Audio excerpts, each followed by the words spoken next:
الحمد للہ رب العالمین والصلاة والسلام علی رسول الکریم وعلی آلہ واصحابہ اجمعین۔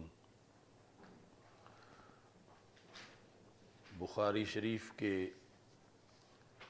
فضائل میں سے ایک فضیلت کل آپ نے پڑھی کہ قرات فی الشدائد، یعنی مشکلات، حل مشکلات کے لیے بخاری شریف پڑھی جاتی ہے، امت میں یہ رائج ہوئی۔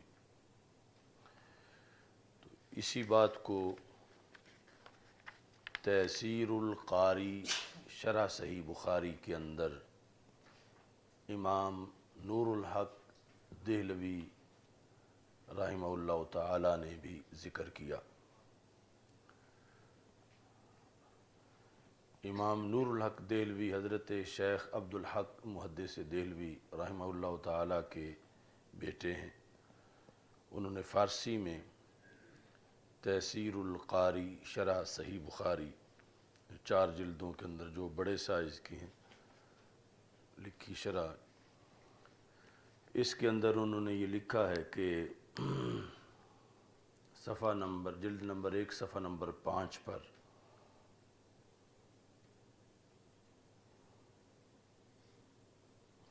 وَبِسِیَارِ از مشایخ و علماء ثقات از برائے حصول مرادات و کفایت مہمات و قضاء حاجات و دفع بلیات و کشف و کرامات و برائے صحت و شفائے بیماراں و در مدائک و شدائد خواندہ کا تعلق شروع میں جو بسیار از مشایخ و علماء کہ بہت سے علماء و مشایخ نے حصول مراد کے لیے، نمبر 1 یعنی بخاری شریف پڑھی، ختم بخاری کیا حصول مراد کے لیے۔ دوسرے نمبر پر کفایت مہمات، اہم امور کو مکمل کرنے کے لیے، و قضاء حاجات تیسرے نمبر پر، چوتھے نمبر پہ دفع بلیات، بلاؤں کو دفع کرنے کے لیے، و کشف و کرامات یعنی طریقت سلوک کی منازل طے کرنے کے لیے، و برائے صحت و شفائے بیماراں، بیماروں کی صحت کے لیے، و در مدائک و شدائد، مدائک ہے تنگی کے وقت جب بندہ معاذ اللہ مصائب میں گھرا ہوا ہو اور ان مصائب سے نکلنا چاہے، و شدائد سخت حالات میں، بسیار از مشایخ خواندہ و بمراد رسیدہ، یعنی یہ بہت سے مشایخ کا معمول رہا ہے کہ انہوں نے مذکورہ مقاصد کے لیے بخاری شریف کو پڑھا اور ان کی مراد پوری ہو گئی، و مقصود خود را دریافتان، اور اپنے مقصود کو انہوں نے پایا ہے۔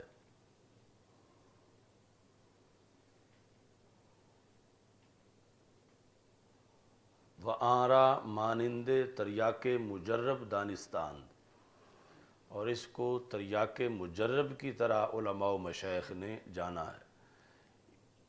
مجرب یعنی بار بار ایسا ہوا کہ قضاء حاجات کے لیے، حل مشکلات کے لیے اس ارادے سے ختم بخاری شریف کیا گیا اور یہ مراد حاصل ہو گئی ان علماء و مشایخ کو، تو یہ تریاق مجرب ہے، یعنی وہ منفرد دوائی کہ جو بار بار شفا لائی۔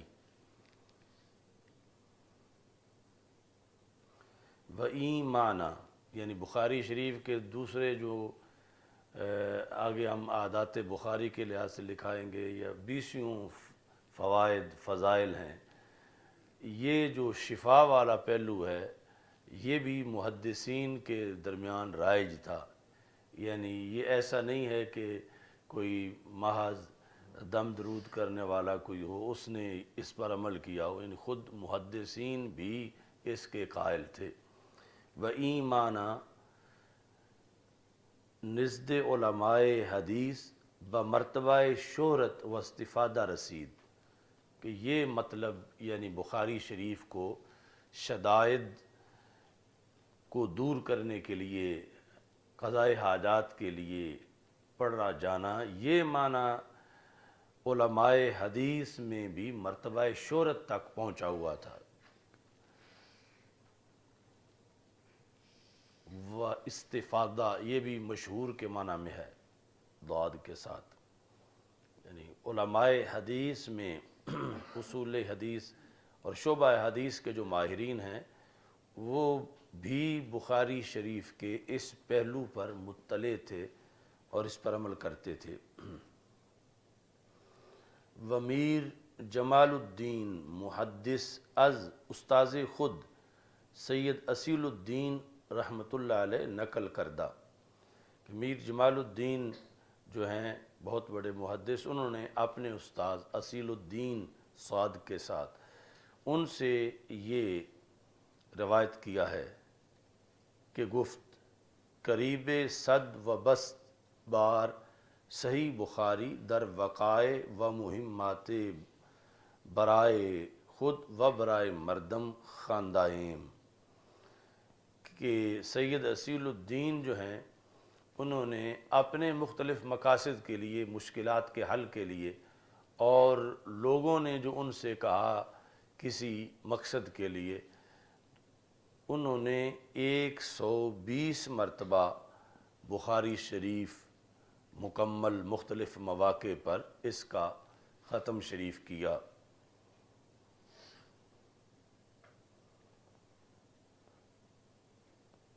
جدا جدا مواقع پر کہ کوئی مشکل پیش آئی تو ختم بخاری کیا، پھر مشکل پیش آئی تو ختم بخاری کیا، تو اس طرح 120 مرتبہ ختم بخاری انہوں نے کیا۔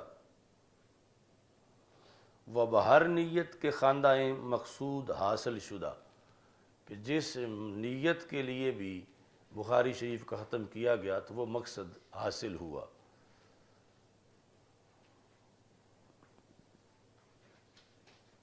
یعنی مثلا کوئی قیدی ہے جو رہا نہیں ہو رہا، یا بیمار ہے جو صحیح نہیں ہو رہا، اس طرح کی کوئی گم ہے وہ مل نہیں رہا، تو اس طرح کے یعنی مقاصد کے لیے، مشکلات کے حل کے لیے 120 مرتبہ سید اصیل الدین رحمہ اللہ تعالی کے تجربہ میں یہ ہے کہ انہوں نے مختلف مقاصد کے لیے، اپنے لیے اور اوروں کے لیے پڑھی اور مقصد پایا گیا۔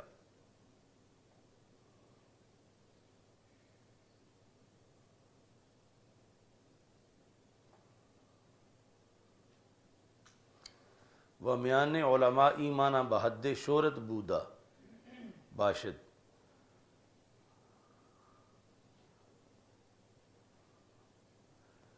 کہ یہ حد شہرت تک، یعنی جس طرح حدیث مشہور ہوتی ہے شہرت میں، اس طرح یعنی حد شہرت تک بخاری شریف کا یہ وصف پہنچا ہوا ہے۔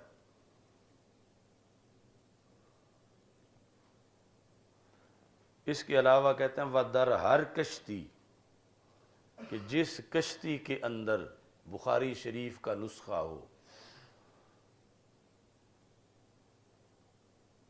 وہر خانہ، جس گھر کے اندر بخاری شریف کا نسخہ ہو، در ہر کشتی و ہر خانہ کے کتاب بودا باشد، خداوند تعالی آن را از غرق و خرق نگاہ داشتا، کہ وہ کشتی محفوظ رہتی ہے اور وہ گھر بھی محفوظ رہتا ہے۔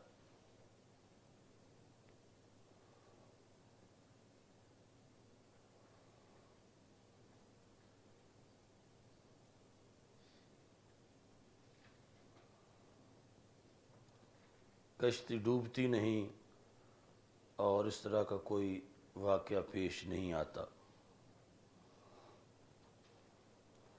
موجودہ جو یعنی نجدیت وہابیت ہے، بر صغیر کی وہابیت نہیں، جو نجد کی وہابیت ہے، ان کے نزدیک جو فتاویٰ ہیں ان کے، اس میں میں نے پڑھا کہ ایک پوچھا گیا کہ ایک بندہ اپنی بس میں یا گاڑی میں آیت الکرسی کی چھوٹی سی تختی جو ہے وہ لٹکا لیتا ہے کہ تاکہ مجھے برکت ملے، تو اس طرح آیت الکرسی اویزاں کرنا کار کے اندر یا بس کے اندر یہ کیسا ہے؟ تو اس میں انہوں نے لکھا کہ یہ جائز نہیں، اس کا کوئی فائدہ نہیں، کیونکہ یعنی یہ اس طرح لٹکانا صحابہ سے مروی نہیں۔ یعنی وہ بخاری تو بخاری رہی، یعنی قرآن مجید کے بھی اس پہلو سے، اس انداز میں کہ جو عوام میں رائج ہے، اس کو بھی بدعت سمجھتے ہیں اور ناجائز سمجھتے ہیں۔ یعنی ان کے چونکہ بدعت کا جو دائرہ بڑا وسیع ہے، یعنی ان سے پوچھا گیا کہ یہ تلاوت جو ہے، تلاوت جب ختم ہوتی ہے تو قاری صاحب کہتے ہیں صدق اللہ العظیم، تو یہ کیسا ہے؟ انہوں نے کہا یہ بدعت ہے، وَكُلُّ بِدْعَةٍ ضَلَالَةٍ وَكُلُّ ضَلَالَةٍ فِي النَّارِ۔ یعنی یہ صحابہ سے مروی نہیں کہ اس طرح انہوں نے تلاوت کے بعد صدق اللہ العظیم پڑھا ہو۔ تو اس حد تک یعنی ان کے ہاں بدعت جو ہے وہ امت میں رائج ہے کہ ان کے اپنے سارے قاری بھی اس بدعت کا ارتکاب کرتے ہیں۔ اچھا جی، تو یہ تیسیر القاری شرح بخاری، اس سے یہ بات لکھوائی گئی۔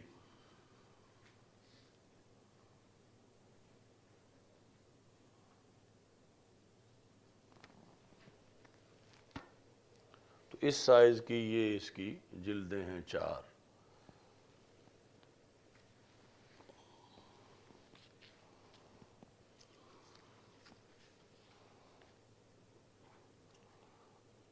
فتح الباری شرح بخاری جو امام ابن حجر عسقلانی کی ہے،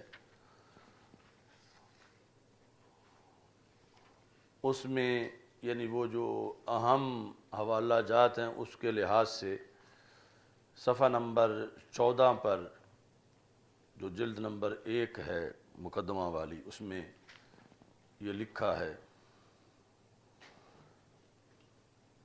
ما قرئ فی شدۃ الا فرجت، کہ جس مشکل کے اندر بھی بخاری پڑھی جائے تو وہ مشکل دور ہو جاتی ہے۔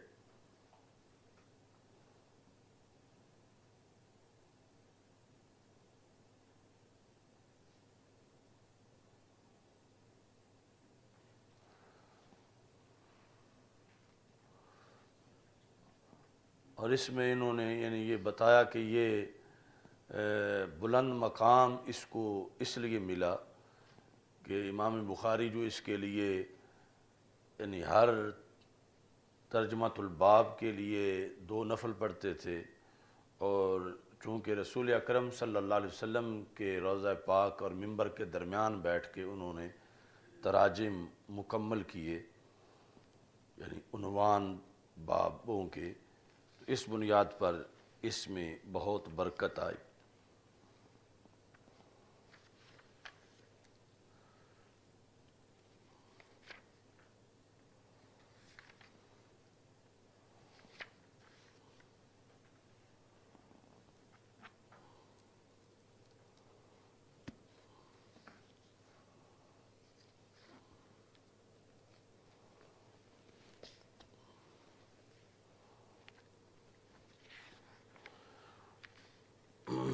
عمدۃ القاری شرح بخاری امام عینی کی،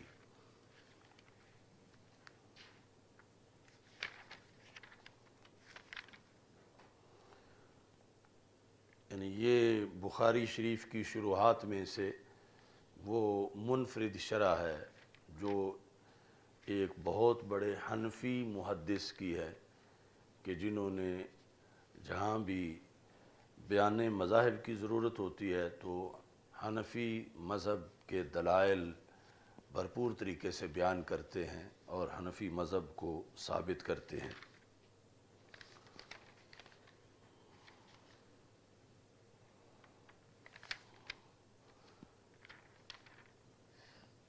ان کی شرح ہدایہ پر بھی ہے، کنز پر بھی ہے۔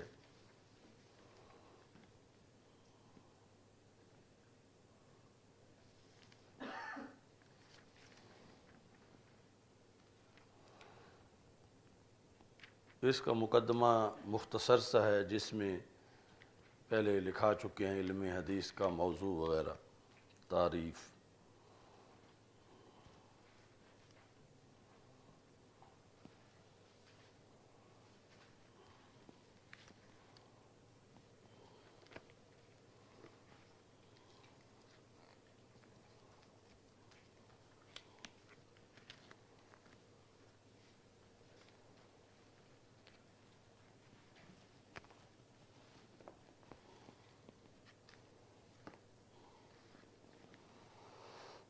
الکوثر الجاری شرح بخاری۔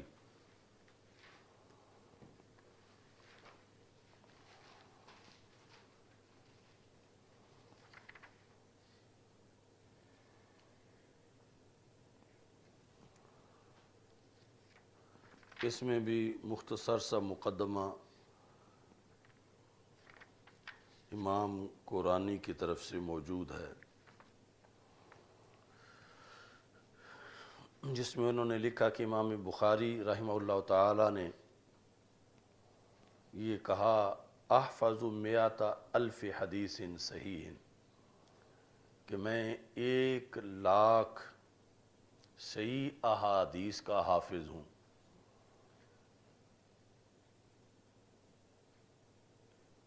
اب یہ جو انہوں نے کہا تھا کہ بخاری میں نے مزید نہیں لکھی تاکہ لمبی نہ ہو جائے، تو اگر 1,00,000 لکھتے تو پھر کتنی جلدیں بن جاتی، تو یہ جو تقریباً 6,000 کے قریب اس میں آئیں، تو یہ اس 1,00,000 صحیح میں سے پھر انہوں نے آگے مزید منتخب کر کے لکھی۔ بلکہ امام بخاری سے یہ مروی ہے کہ کہتے ہیں خرجت ھذا الکتاب من ضحائ 600,000 حدیث، یعنی 6,00,000 احادیث، یعنی مجموعی طور پر جس میں 6,00,000 احادیث تھیں صحیح غیر صحیح، ان میں سے میں نے منتخب کر کے بخاری شریف کے اندر یہ حدیثیں لکھیں 6,00,000 میں سے۔ یعنی وہ جو 1,00,000 کا ذکر کیا وہ تو ہے کہ 1,00,000 صحیح میں سے، تو 6,00,000 مطلقاً احادیث، یعنی اتنی زیادہ امام بخاری رحمہ اللہ تعالی نے اکٹھی کی ہوئی تھیں۔ اور یہاں بھی ہے لم یدع فی کتابی حدیثا الا اغتسل قبلہ وصلی رکعتین، وہ حوالہ جو متعدد ماخذ سے لکھوا چکے ہیں۔ یہاں تھوڑا سا اضافہ ہے کہ وہ جو غسل کرتے تھے وہ کس پانی کے ساتھ تھا، کہتے ہیں وَكَانَ الِاغْتِسَالُ بِمَاءِ زَمْزَم، کہ زمزم کے پانی کے ساتھ غسل کرتے تھے، اور جو 2 رکعتیں پڑھتے تھے وہ کہاں وَالصَّلَاةُ خَلْفَ الْمَقَامِ، تو مقام ابراہیم کے پیچھے کھڑے ہو کر، یعنی سامنے مقام ابراہیم ہو اور آگے کعبۃ اللہ ہو۔ اس طرح انہوں نے 2 رکعت نفل پڑھے ہر حدیث کے لیے۔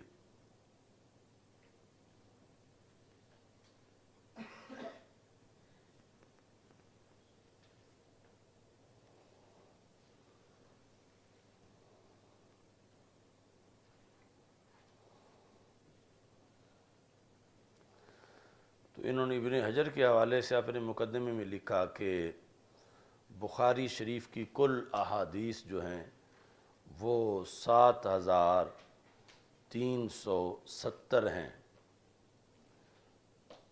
ابن حجر کی رائے کے مطابق 7370۔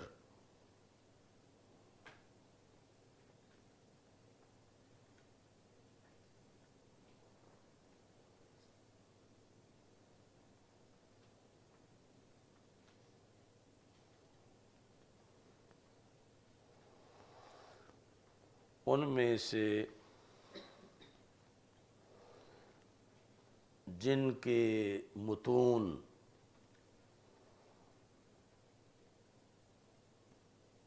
سند متصل سے بیان کیے گئے اور بغیر تکرار کے جو بیان کی گئیں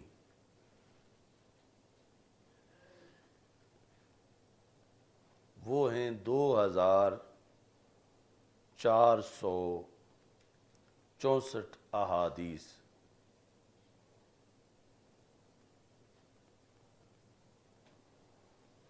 اور جو تعلیقات ہیں کہ جن کی ساتھ سند ذکر نہیں کی گئی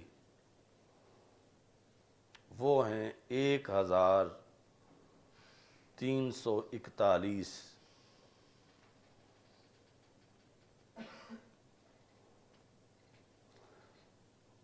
اور متابعات جو ہیں وہ تقریباً 344 ہیں۔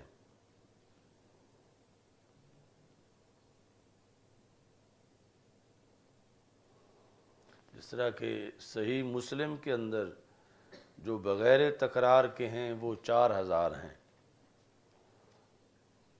اور جو مجموعی طور پر بار بار آئی ہیں ان سب کے سمیت مسلم شریف میں 12000 ہیں۔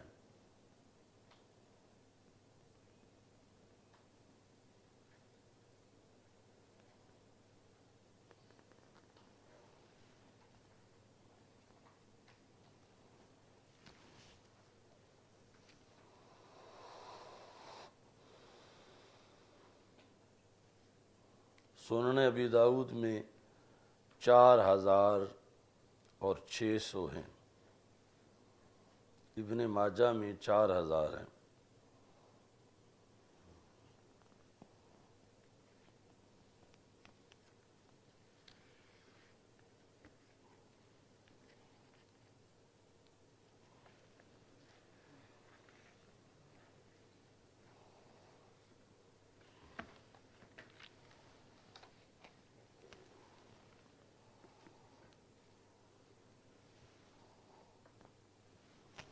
تحفۃ الباری شرح صحیح بخاری، امام ابو یحییٰ زکریا بن محمد انصاری، متوفی 926 ہجری۔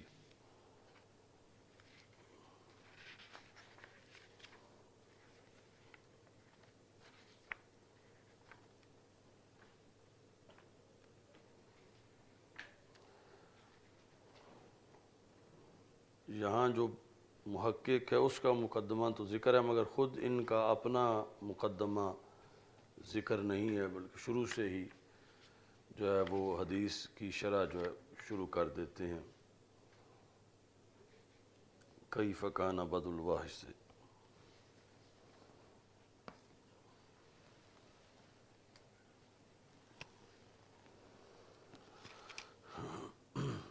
اللامع الصبیح شرح جامع الصحیح، امام شمس الدین برماوی۔ اللامع الصبیح صبح سے۔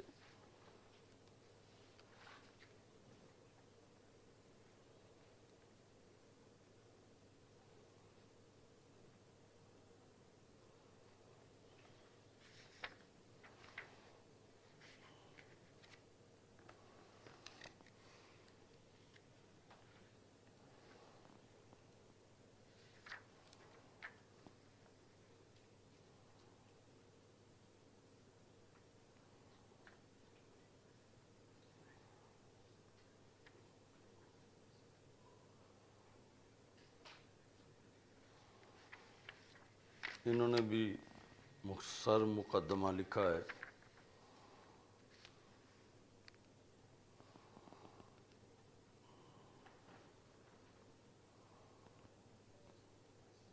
اس میں دیگر متون اور بخاری کی شروحات کثرت سے ان سے حوالہ جات ذکر کیے ہیں اور ان کے لیے پھر رموز معین کی ہیں۔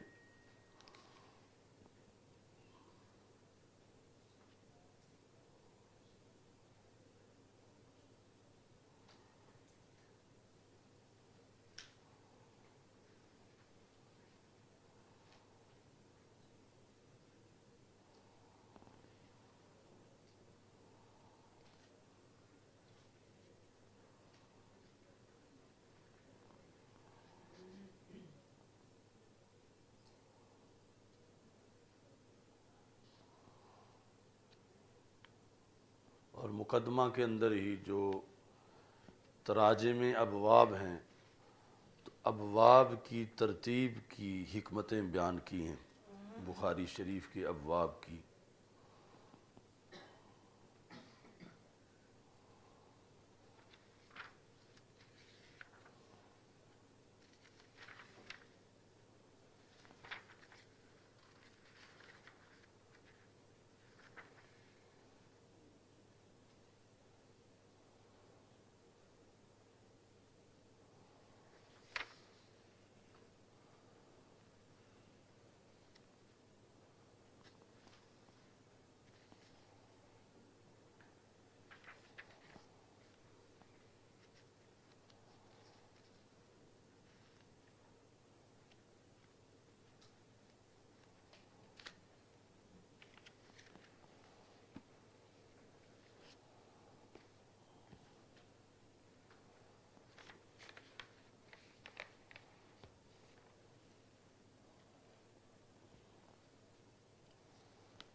تو فتح الباری کے نام سے دو شرح ہیں بخاری کی، ایک تو یہ نہایت مفصل شرح جو امام ابن حجر عسقلانی کی ہے اور بہت زیادہ مشہور ہے،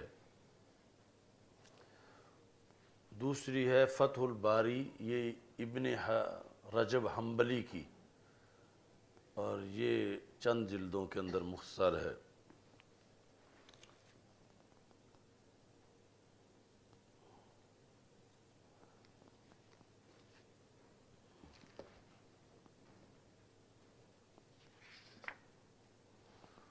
اور یہ فتح الباری دوسری سے مقدم ہے، یعنی زمانے کے لحاظ سے پہلے یہ لکھی گئی فتح الباری ابن رجب حنبلی کی، اور بعد میں فتح الباری ابن حجر عسقلانی کی لکھی گئی۔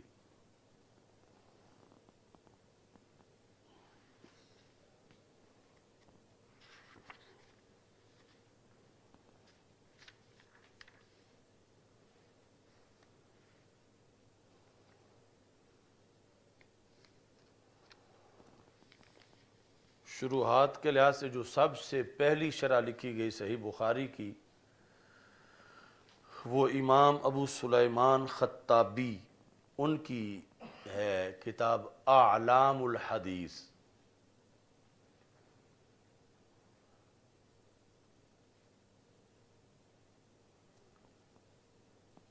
اعلام الحدیث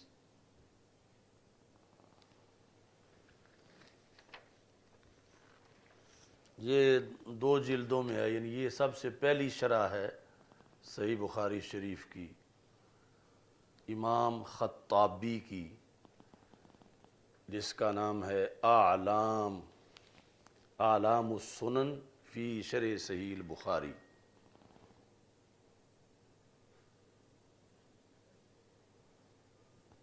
نام جو اس کے اوپر چھپا ہوا ہے وہ یہ اعلام السنن فی شرح صحیح البخاری۔ اس کے مصنف جو ہیں ان کا وصال 388 ہجری میں ہے۔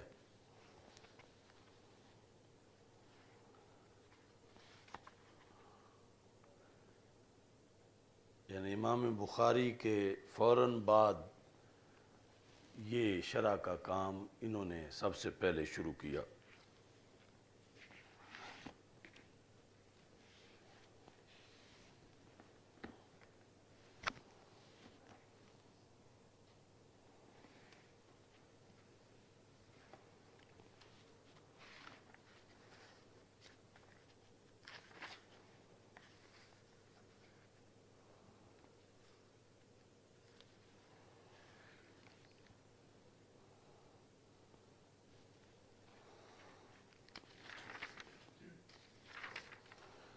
انہوں نے شروع میں یعنی 4 صفحے کا مقدمہ لکھا۔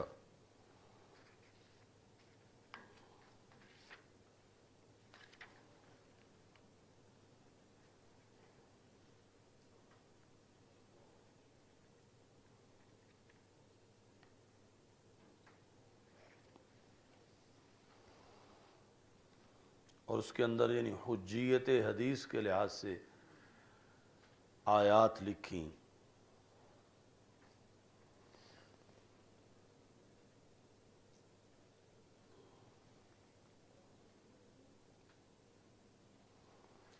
من یطیع الرسول فقد اطاع اللہ وما ینطق عن الہوی ان هو الا وحی یوحی، اور تیسری آیت فلا وربک لا یؤمنون حتی یحکموک فیما شجر بینہم۔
ابھی مزید کچھ شروحات کا تبصرہ باقی ہے۔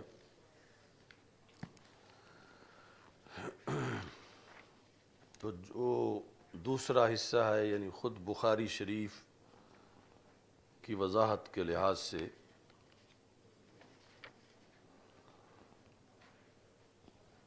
تو ان میں اہم چیز ہے یعنی تراجم صحیح بخاری، تراجم جو عنوان ہوتا ہے اوپر لکھا ہوا،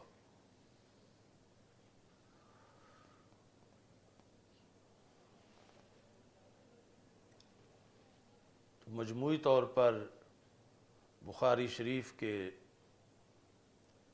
تراجم کی 4 قسمیں ہیں۔ پہلی قسم ہے تراجم غیر مجردہ، دوسری ہے مجردہ غیر محضہ،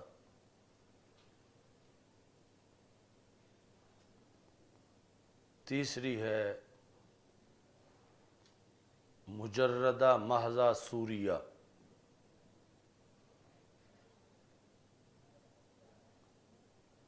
اور چوتھی ہے مجردہ محضہ حقیقیہ۔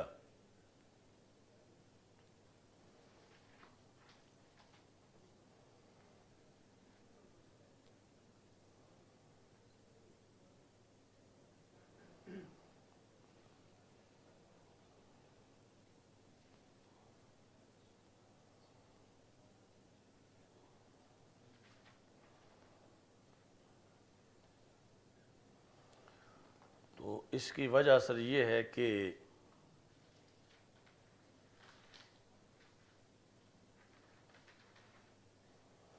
یعنی پہلے یہ ذہن میں رکھنا ہے کہ یہ جو قسمیں ہیں یہ تراجم کے تحت حدیث مسند لکھنے یا نہ لکھنے کے لحاظ سے ہیں، یعنی کیونکہ اور بھی تراجم کی اقسام اور ابحاث ہوں گی، وہ اور وجوہ سے ہیں۔ یہ ہے کہ ترجمۃ الباب کے تحت یعنی ہیڈنگ جب لکھا گیا تو اس کے نیچے پھر آگے امام بخاری نے کیا لکھا،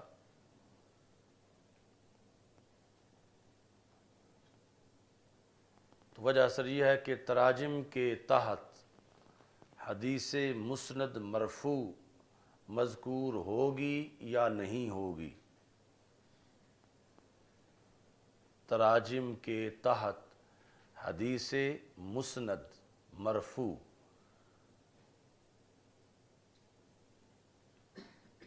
یعنی حدیث کے ساتھ دو قیود ہیں، مسند بھی ہو اور مرفوع بھی ہو، یعنی موقوف نہ ہو اور تعلیق نہ ہو۔ مسند مرفوع چونکہ اگر قول صحابی ہوگا صرف رضی اللہ تعالیٰ عنہ تو وہ پھر موقوف ہوگی، جب صحابی پر جا کر رک جائے گی۔ تو تراجم کے تحت حدیث مسند مرفوع مذکور ہوگی یا نہیں ہوگی۔ اگر مذکور ہے تو یہ قسم اول ہے۔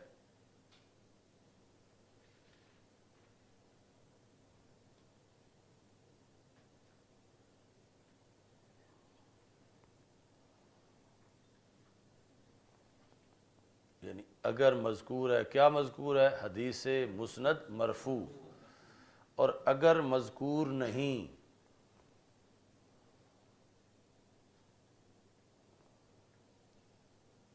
تو پھر دو صورتیں ہوں گی۔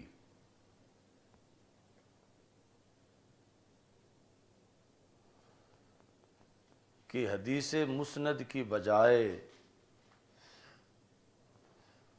کوئی آیت کریمہ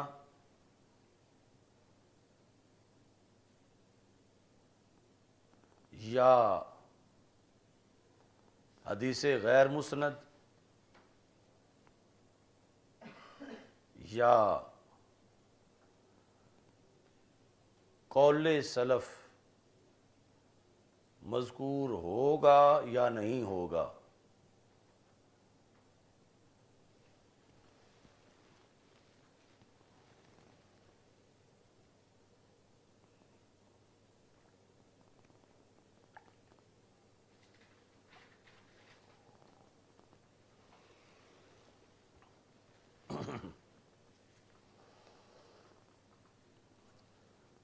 تو وجہ اثر اس طرح ہے کہ ترجمۃ الباب کے تحت حدیث مسند مرفوع مذکور ہوگی یا نہیں ہوگی۔ اگر مذکور ہوگی تو پھر پہلی قسم نام کیا ہے؟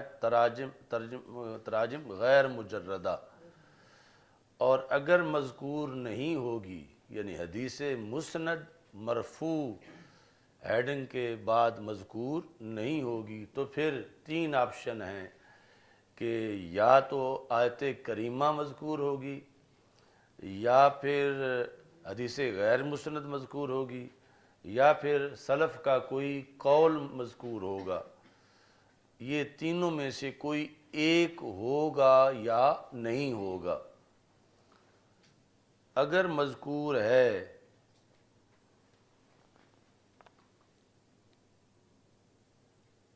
تو قسم دوم یعنی مجردہ غیر محضہ۔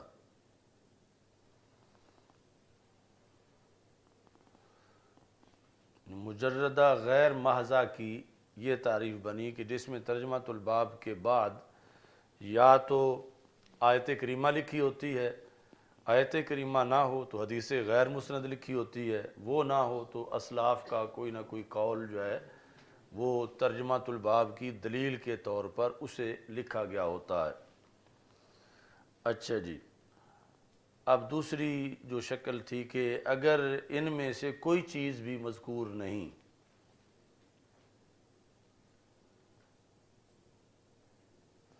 تو پھر دیکھیں گے کہ خود ترجمات الباب کوئی آیت قرآنیہ ہوگی یا نہیں ہوگی۔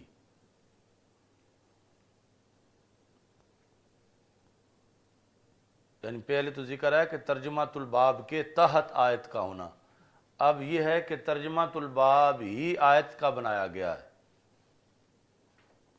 مثلا باب ان اللہ مع الصابرین یہ بنایا جائے تو اب آیت کو ہی ترجمات الباب بنا دیا گیا ہے۔ تو اس طرح یعنی بعض جو ترجمات الباب ہیں عنوان وہ آیت سے بنائے گئے ہیں۔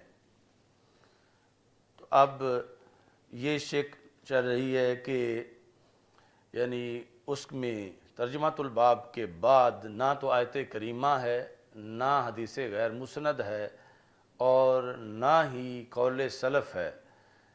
تو خود ترجمات الباب آیت کریمہ ہے یا آیت کریمہ نہیں ہے، یعنی آیت قرآنیہ ہے یا آیت قرآنیہ نہیں ہے۔ اگر خود ترجمات الباب آیت قرآنیہ ہے تو یہ تیسری قسم ہے، مجردہ محضہ سوریہ۔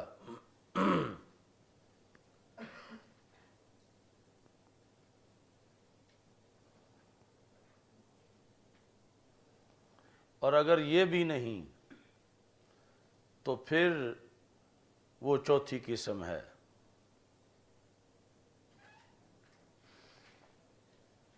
یعنی یہ بھی نہیں کا مطلب یہ ہے کہ ترجمات الباب امام بخاری کا اپنا قول ہے، وہ کوئی آیت نہیں ہے بلکہ امام بخاری کا اپنا قول ہے، اور پھر اس قول کے بعد نہ حدیث مرفوع مسند لکھی گئی ہے، نہ آیت کریمہ لکھی گئی ہے، نہ حدیث غیر مسند لکھی گئی ہے، نہ قول سلف لکھا گیا ہے، نہ وہ خود آیت قرآنیہ ہے ترجمات الباب، بلکہ وہ امام بخاری کا ایک اپنا قول ہے۔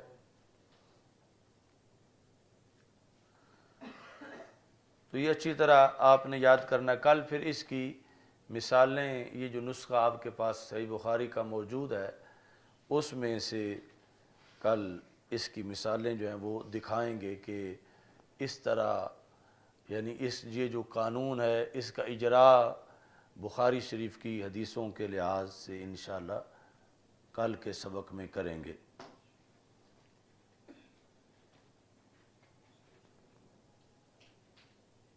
اور تقریباً ساری مثالیں پہلی جلد سے دیں گے۔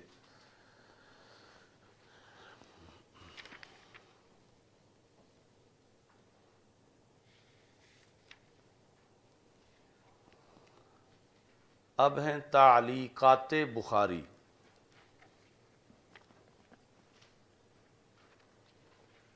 تعلیق لغوی معنی ہے کسی چیز کو لٹکا دینا، اور جو چیز لٹکی ہوئی ہو اس کو معلق کہتے ہیں۔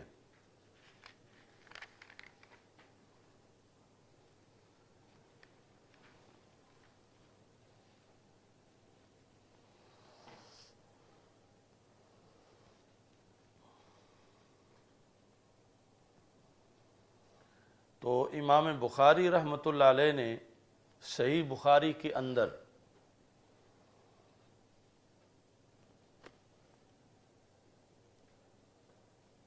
بہت سی احادیث سند کے بغیر لکھی ہیں۔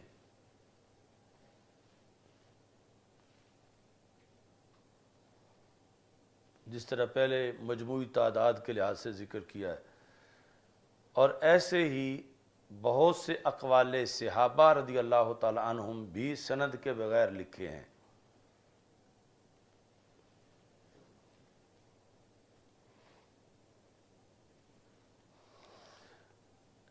ایسے ہی یعنی صحابہ کے علاوہ تابعین یا ائمہ مجتہدین کے اقوال بھی بعض جگہ سند کے بغیر لکھے ہیں۔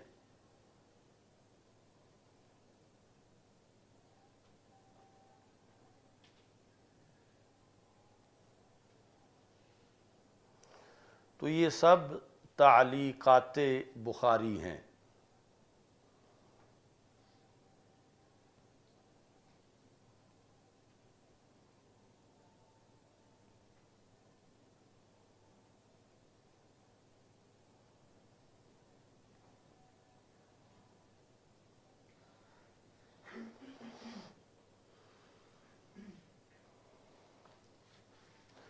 اب جو ہے وہ اس دور آخرین کے عرف میں تو تعلیق جو ہے وہ حاشیہ کے معنی میں ہے.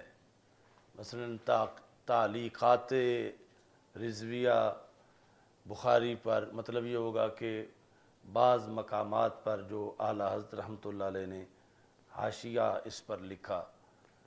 اور اب جو جدید عربی ہے اس وقت عربوں میں بولی جانے والی، تو اس میں تعلیق بمعنی تبصرہ ہے، نص و تعلیق النص، یعنی کسی کا بیان جاری کر کے جس طرح میڈیا میں ٹاک شو کرتے ہیں تو وہ بیان جو ہے وہ نص ہے، اور اس کے اوپر جو تبصرہ ہے وہ تعلیق النص ہے. تو یہ یعنی بخاری شریف کے اندر یا حدیث کے عرف میں تعلیقات کا مطلب وہ ہے کہ سند کے بغیر حدیث یا اقوال صحابہ وغیرہ کو ذکر کرنا. تو اس سلسلہ کے اندر کچھ لوگ یہ سمجھتے ہیں کہ پھر جو بھی بخاری شریف میں لکھا ہوا ہے وہ سب قطعی ہے، چونکہ صحیح بخاری میں ہے. یعنی کوئی کہتا ہے میں یہ صحیح بخاری سے دکھا سکتا ہوں، تو صحیح بخاری میں ہونا اور قطعی ہونا یہ دو جدا جدا چیزیں ہیں.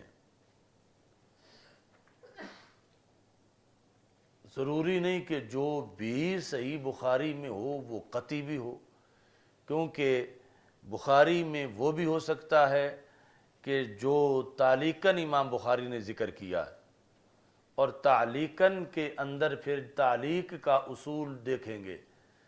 اگر تعلیق کے اصول کے مطابق وہ چیز امام بخاری نے قطعی قرار دی ہے تو پھر اسے قطعی مانا جائے گا.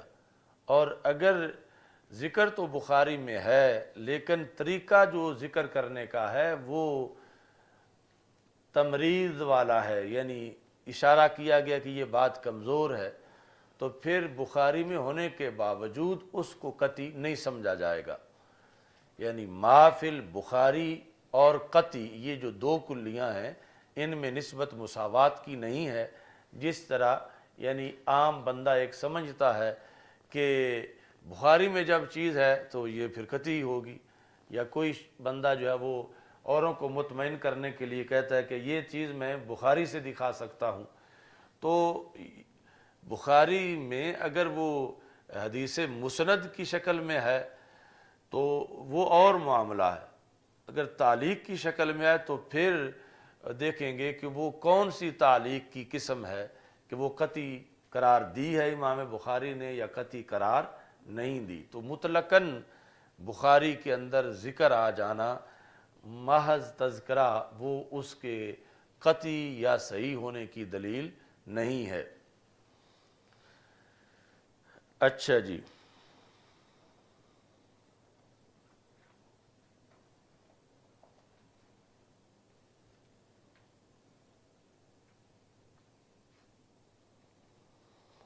تو جو اصول یہ ہے تعلیقات کا کہ دیکھیں گے کہ امام بخاری رحمہ اللہ تعالیٰ نے اس کو صیغہ جزم کے ساتھ ذکر کیا ہے یا صیغہ تمرید کے ساتھ ذکر کیا ہے. صیغہ جزم،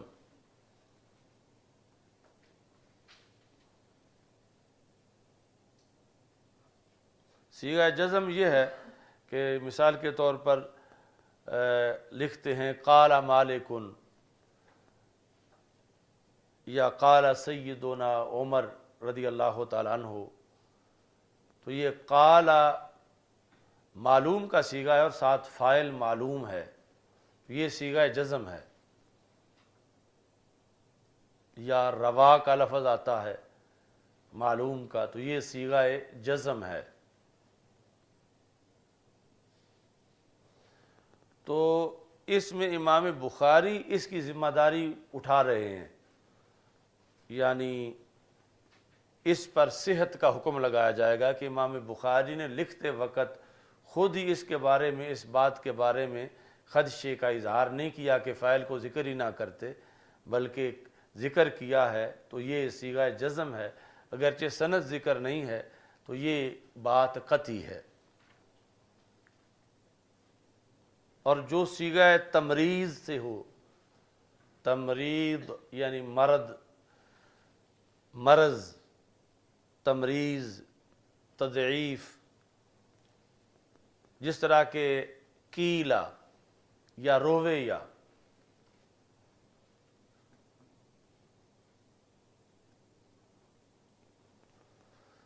تو اس کے اندر صحت کا حکم نہیں لگایا جائے گا، یعنی وہ بات جو ہے اس پر اپنی طرف سے صحت کا حکم نہیں لگایا جائے گا۔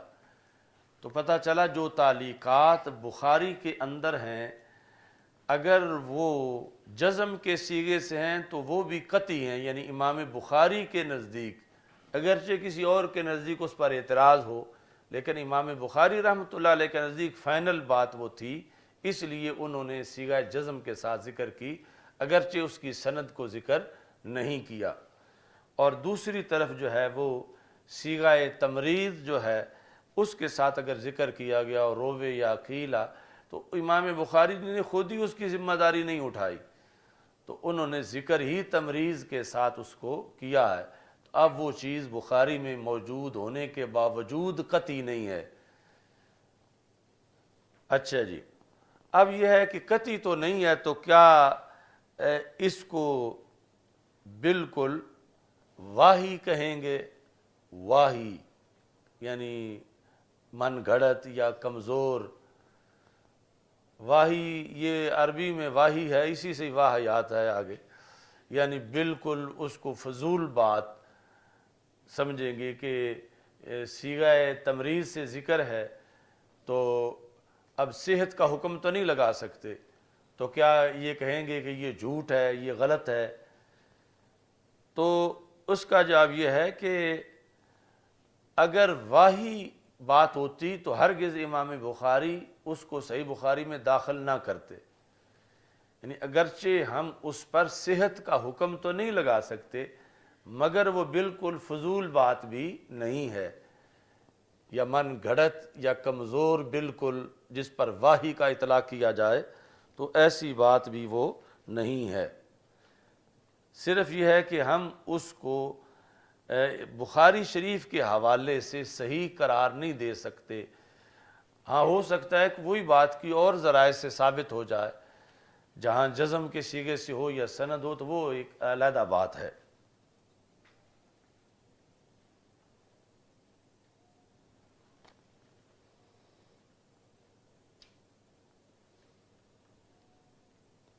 اب اس پر اعتراض ہوتا ہے کہ آپ نے بار بار یہ کہا ہے کہ امام بخاری کا یہ قول ہے کہ ما ادخلت فی کتابی الا ما صح، کہ میں نے اس میں جو بھی داخل کیا ہے وہی کیا ہے جو صحیح ہو۔ تو اب بخاری سے بھی آپ نے ایک شعبہ نکال دیا جو کہ غیر صحیح ہے، یعنی آگے واہی تو ہم نہیں کہیں گے، لیکن صحت کا حکم جب نہیں اس پہ لگا، ان تعلیقات مر جو صیغہ تمریض سے ذکر کی گئی ہیں تو غیر صحیح تو ان کو کہیں گے۔ تو جب کہ امام بخاری تو بار بار کلمات حصر سے یہ ذکر کرتے رہے کہ میں نے جو صحیح تھیں وہ صرف ذکر کیں اور بہت سی صحیح میں نے ترک کر دیں طوالت کے خوف سے۔ تو اب یہ ہے کہ آپ نے یہ کہا کہ جو تعلیقات صیغہ جزم سے مروی نہیں ہیں ان پر صحت کا حکم نہیں لگایا جا سکتا۔ تو اس کا جواب یہ ہے کہ یہ جو امام بخاری کا قول ہے کہ ما ادخلت فی الجامع الا ما صح، اس کا تعلق مسند کے ساتھ ہے۔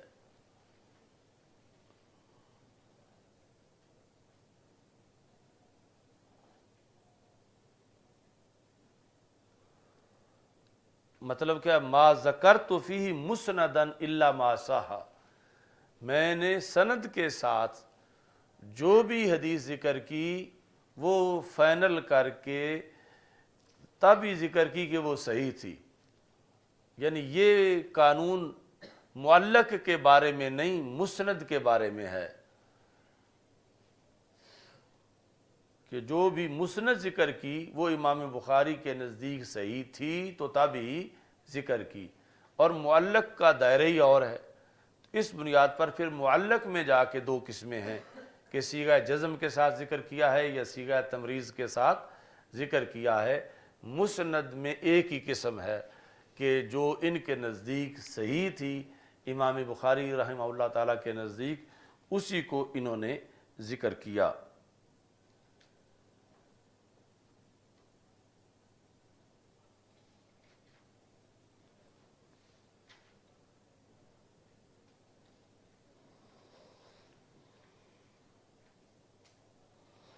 امام قرطبی جو ہیں ان کا ایک اپنا موقف ہے بخاری شریف کی تعلیقات کے بارے میں۔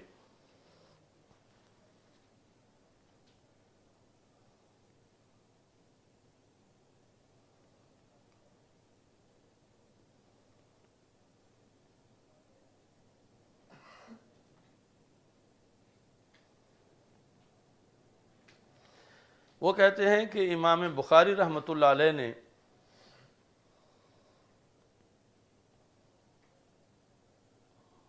اپنی کتاب کے اندر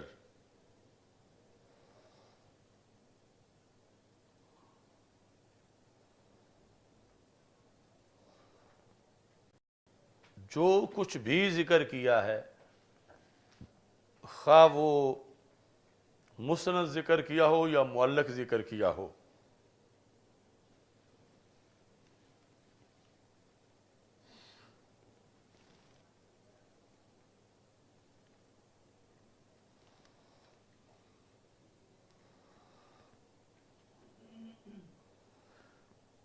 وہ صحیح بھی تھا اور اس کی سند بھی تھی۔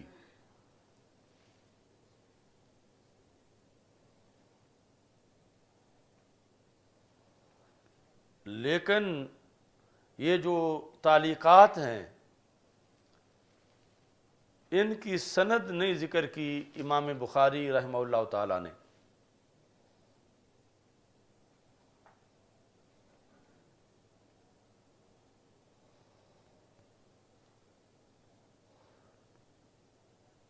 اور یہاں سے بھی تعلیقات سے مراد وہ جزم والی ہی مراد لینی چاہیے، اگرچہ انہوں نے ذکر نہیں کیا۔ تو یہ یعنی کس لیے یہاں سند ذکر نہیں کی جبکہ سند امام بخاری کو معلوم تھی اور یہ بات قطعی تھی ان کے نزدیک، جو انہوں نے صیغہ جزم سے تعلیقاً بیان کی، سند بھی تھی، تو ذکر پھر کیوں نہیں کی؟ تو امام قرطبی کہتے ہیں کہ ایک ہے وہ صحیح جو امام بخاری کی شرط پہ صحیح ہو،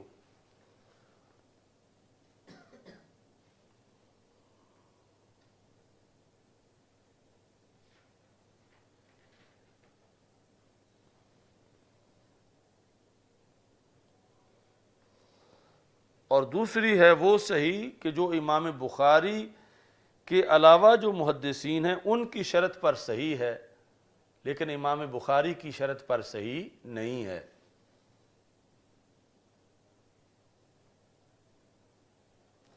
تو سند ذکر نہ کر کے امام بخاری نے یہ فرق واضح کیا کہ اگرچہ باقی تو اس کو صحیح مانتے ہیں مگر میری شرط کے مطابق یہ صحیح نہیں تھی، اس واسطے میں نے سند کا ذکر نہیں کیا، باقی یعنی بات جو ہے وہ قطعی تھی تو اس کو صیغہ جزم کے ساتھ ذکر کر دیا۔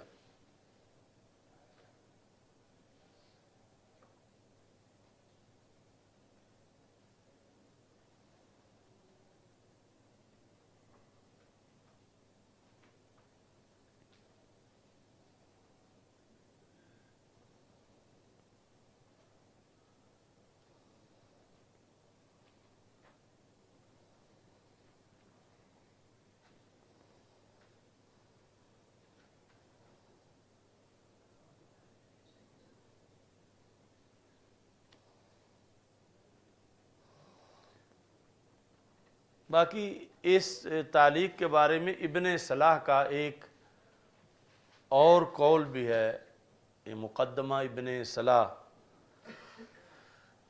یعنی اصول حدیث کی جو کتاب ہے اس میں انہوں نے یہ کہا ہے کہ امام حمیدی دارقطنی اور بہت سے متأخرین کے نزدیک جو صیغہ جزم سے ہو صرف اسی کو تعلیق کہا جاتا ہے۔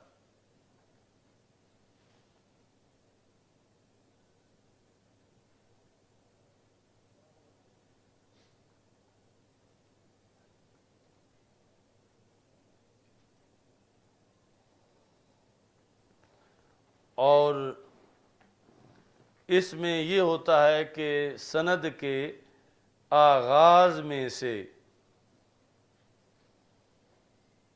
ایک یا زیادہ راوی ذکر نہ کیے گئے ہوں۔ سند کے آغاز میں سے ایک یا زیادہ، یعنی امام بخاری مثلا اپنے استاذ کا ذکر نہ کریں یا استاذ کے استاذ کا ذکر نہ کریں، تو سند کے شروع میں سے ایک یا زیادہ راویوں کو ذکر نہ کیا گیا ہو تو متأخرین کے نزدیک تب اسے تعلیق کہتے ہیں کہ صیغہ بھی تمریز کا نہ ہو، صیغہ جزم کا ہو، اور انقطاع جو ہے وہ سند کے شروع کے اندر ہو۔ اور اگر ایسا نہ ہو تو وہ تعلیق نہیں کہلاتی۔ ایسا نہ ہو میں یہ ہے کہ اگر سند کے درمیان میں سے انقطاع ہو یا سند کے آخر میں انقطاع ہو یا صیغہ ہی تمریز کا ہو، جزم کا نہ ہو، تو ابن صلاح نے کہا کہ یہ امام حمیدی دارقطنی اور متأخرین کی ایک جماعت کے نزدیک اسے تعلیق کہتے ہی نہیں۔ یعنی پہلے تو سب سے پہلے یہ بتایا جو واضح پالیسی ہے کہ بخاری شریف کے اندر دیکھیں گے کہ ذکر صیغہ جزم کے ساتھ ہے تعلیق کا یا صیغہ تمریز کے ساتھ ہے۔ صیغہ جزم کے ساتھ ہے تو پھر صحیح ہے، صیغہ تمریز کے ساتھ ہے تو پھر صحیح نہیں ہے، لیکن بالکل واہی بھی نہیں ہے۔ اور انہوں نے کہا کہ اسے جو تعلیق کہیں گے تو اس کے لیے یہ شرط ہے کہ صیغہ بھی جزم کا ہو اور انقطاع بھی سند کے شروع میں ہو۔ اگر سند کے وسط میں انقطاع ہو یا آخر میں انقطاع ہو یا صیغہ تمریز کا ہو تو ان سب کو تعلیق نہیں کہتے۔ یہ حمیدی اور دارقطنی اور متأخرین کی ایک جماعت کا یہ قول ہے۔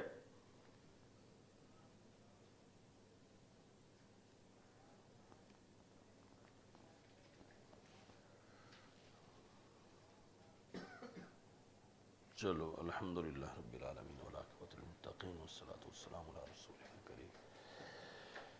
اللہم احفظنا بالاسلام قائمین واحفظنا بالاسلام قاعدین واحفظنا بالاسلام راکدین ولا تشمت بنا الاعداء والحاسدین۔ استغفر اللہ لا الہ الا اللہ وحدہ لا شریک له له الملک وله الحمد وهو على كل شيء قدیر وصلی اللہ تعالی علی حبیبی سیدنا مولانا محمد۔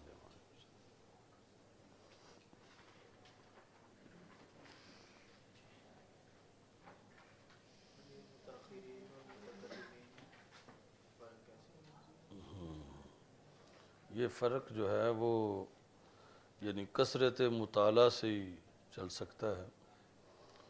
ویسے ہی جو شرح وقایع کے اندر جو مقدمہ ہے وہاں فقہا کے لحاظ سے انہوں نے کچھ سالوں کی تعیین کی ہے، تو اسی پر پھر جو ہے وہ محدثین کو بھی قیاس کیا جا سکتا ہے۔ بند کر دے سائیں۔